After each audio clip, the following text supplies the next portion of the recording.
Hello sa inyo mga kasari, good afternoon and welcome back to my YouTube channel.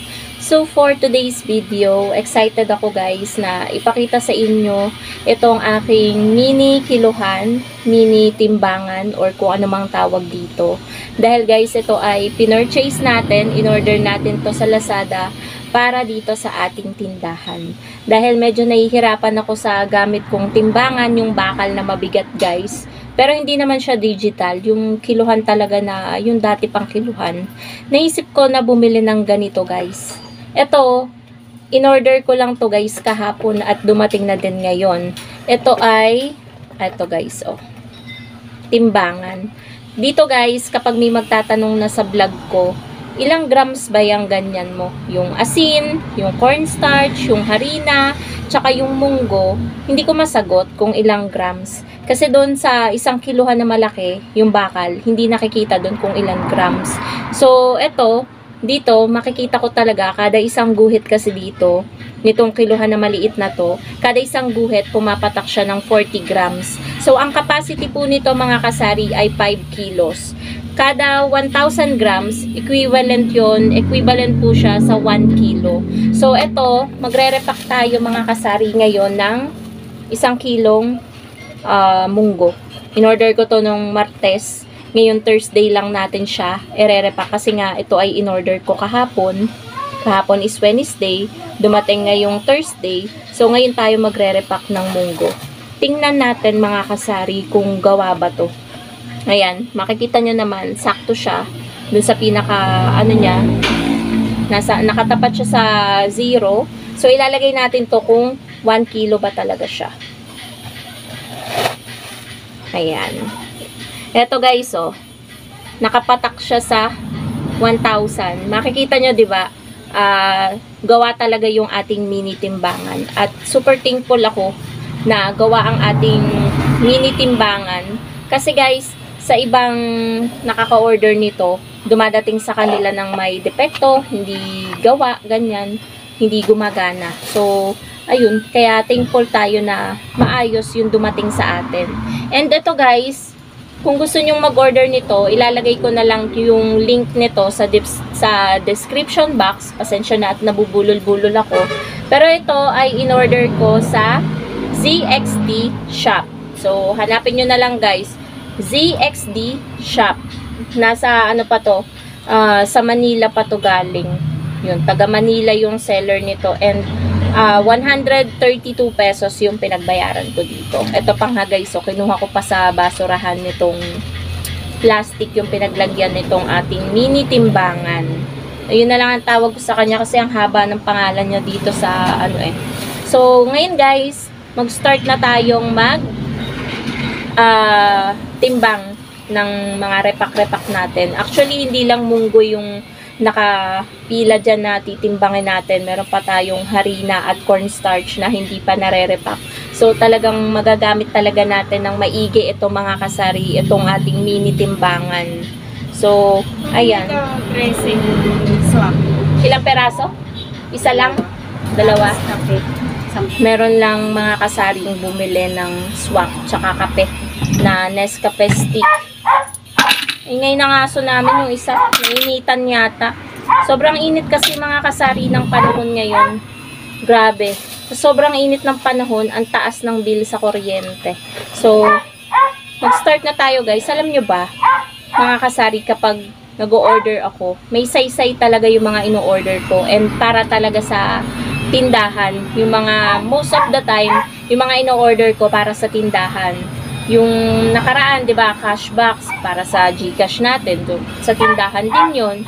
Tapos ito, para sa tindahan din, magagamit natin dito itong mini timbangan. So, mag-start na tayo guys sa akin ko na syempre iyaharap itong share ko na lang sa inyo. Bali yung gamit ko pala guys sa pagre-repack ng munggo, yung 1 and 3/4 by 10 yung gamit natin dito, yung medyo maliit. Kaso naubusan ako dito, so ang gagamitin na lang natin is 2 by 10 na patok na plastic. Tapos yung Kung makakapag-repack pa ako ng harina or cornstarch, ang ginagamit ko naman dun guys ay 3x10. Kasi medyo maano yun eh, madami. So, ayan guys yung ating munggo at mag-start na po tayong mag-repack. Dito guys, tatansya-tansyahin ko muna kasi nakalimutan ko kung ilang grams ba yung naubos kasi yung munggo ko, na sold out, kaya wala na tayong matutularan. So, ang gamit ko ngayon guys, kahit ako ay merong embudo, tinatamad kasi ako pumasok sa loob ng bahay, nakita ko meron naman akong DIY embudo dito. So, mas maganda naman itong gamitin kasi maluwang yung pagbabagsakan natin ng munggo. And ganito kalaki yung ano niya, so 1.5 to. So, mag-repack na tayo. Ang gamit natin guys ay 2x10. Medyo maliit pala yung bunga nitong plastic. Stretch na lang natin. Merong truck. So, mag-start tayo guys. Alam nyo ba mga kasari, sa pagre-repack ng mga paninda dito sa tindahan, super nag-e-enjoy ako kahit medyo inaantok tayo kasi makikita natin dito kung magkano ba yung tutubuin natin, and alam naman natin bilang isang tindera na malaki talaga yung kinikita natin sa pagre-repack. Kaya tayo every pagre-repack natin, super excited tayo malaman kung magkano ba yung tutubuin natin dun sa ating nire-repack. At kapag nalaman natin na, ay, medyo malaki yung tinubo ko rito, mas naeengganyo pa tayong mag-repack ng mag-repack. At yun guys, yung pinopoint ko sa inyo na wag tayong mapagod sa pagre-repack dahil yung pagod naman na yun ay may kapalit na malaking halaga na makakatulong sa atin na mas mapabilis pa yung pag-iipon natin. At dagdag income talaga yan sa tindahan natin. Mas lalaki pa yung sales natin kapag nagre-repack tayo talaga guys at ating tindahan. Pansin nyo dito guys, kahit medyo irritable ako, super naiinitan ako with matching galaw-galaw pa ng damit, pinagpapatuloy ko pa rin yung aking pagre-repack. And ayan, pakamot-kamot pa tayo sa ulo, pa-smile-smile, kahit nakakaramdam na tayo ng antok, ay patuloy pa rin tayo guys na nagre-repack. Kasi gano'n naman talaga tayo dapat bilang isang tindera. Dapat tayo ay matyaga, masipag, at masinop. Alam niyo yun guys. Diba? Init na init ang atin nyo sa pagre-repack. And halos nakakakalahati na ako dyan guys. Nag-i-struggle lang ako dun sa pagsusuksok ng ating DIY embudo dahil medyo maliit yung bunganga nung 2x10 na plastic. So, 2x10 na plastic ang ginamit natin dyan dahil naubusan tayo ng 1 3/4 by 10. Yun yung ginagamit natin mga kasari talaga sa pagre-repack ng munggo para ano.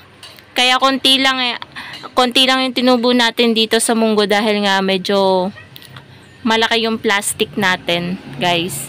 So, ayan, tayo ay habang nagbablog, nagre-repack, merong bumili. Kaya hindi ko na in-stop yung aking video. Kaya, ayan, dalawang sunod yung bumili dyan, guys, na tao. Ang pinaka mabenta talaga ngayong tag-init ay soft drinks. Lalo na, guys, ang mismo. Sobrang mabenta, pati na rin ang sigarilyo. Kaya, yung mga paninda na yan, huwag tayong magpapawala. Dahil yan yung bumubuhay sa ating tindahan. Kapag wala tayo niyan, parang walang sigla yung tindahan natin, guys. Lalo ngayong summer, talagang mabenta yan. Yung sigarilyo at soft drink. So, patuloy lang tayo after magtinda, magre-repack para matapos na tayo dito sa pagre-repack natin ng munggo at malaman na rin natin kung magkano yung tutubuin. Makikita nyo guys, nagsasalita ako dyan kasi napakaingay talaga ng mga aso. Kaya nag-voice over na lang ako. Sobrang ingay ng mga aso kasi may truck na may humuhuni na dun sa truck na nagpa-parking dito sa harap. Kaya yung mga aso, lahat ng aso nagtatahulan. So ayan, pinapakita ko sa inyo na ayan, yan na yung mga narepack ko at magre-repack pa rin ako dyan dahil 8 pa lang ata yung narerepa ko dyan mga kasari. Kailangan natin mabawi muna. And yung unang pagtitimbang ko dyan, itinimbang ko muna ng tagpo 40 grams hanggang sa makarami tayo. Tapos tsaka na lang tayo nag-add ng 30 grams pa. Kaya a total of 70 grams yung tagta 10 pesos natin na munggo. Medyo madami ngayon yung pagtitimbang ko mga kasari. Kita ko naman dito dahil na-display ko na rin. Syempre, 'di ba, kapag tayo ay nagbo-voice over, huli na yung voice over. Nagawa na natin lahat. Tapos hinuhuli na natin yung voice over. Kaya ayun, eto, naka-display na yung ating munggo at napapansin ko medyo madami nga yung tagta 10 pesos ko na munggo. Kinuha ko na rin guys dito yung sa steamer dahil para hindi tumumba itong mga hindi pa nakatali na balak pa nating dagdagan na nirepack natin na munggo. Kasi yung 40 grams, masyado namang konti sa 10 piso. Kaya nagrepack muna ako ng mga 15 pieces na tagpo 40 grams. Tapos kapag may labis pa doon, tsaka naman natin dadagdagan. Medyo madami pang natira. Kaya yung 15 pieces na tagpo 40 grams, dinagdagan natin ng tagto 30 grams. At ayun, 70 grams yung pinatakan ng ating 10 pesos na munggo. Ayan mga kasari, medyo patapos na tayo ditong mag-repack ng munggo.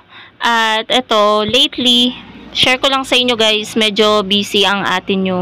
Dahil si partner ay may work na, kailangan nating maagang gumising para mag-prepare ng breakfast and for lunch niya na babaunin niya. So, kailangan talaga yung energy natin araw-araw ay to the highest level mga kasari. So finally mga kasari, natapos na din tayong mag-repack ng munggo at i-share ko na sa inyo kung magkano ba yung ating tinubo. Bali yung timbang pala sa mga magtatanong kung yung halagang 10 pesos ko ay ilang grams ba. Ang aking 10 pesos po ay pumatak po ng 70 grams. And then yung pang 20 pesos ko naman po, dahil merong isang 20 pesos dito, yung pinakahuling timbang na nilahat ko na dito, pumatak siya ng 90 grams yung ating 20 pesos. At ganito siya guys kadami. Yan.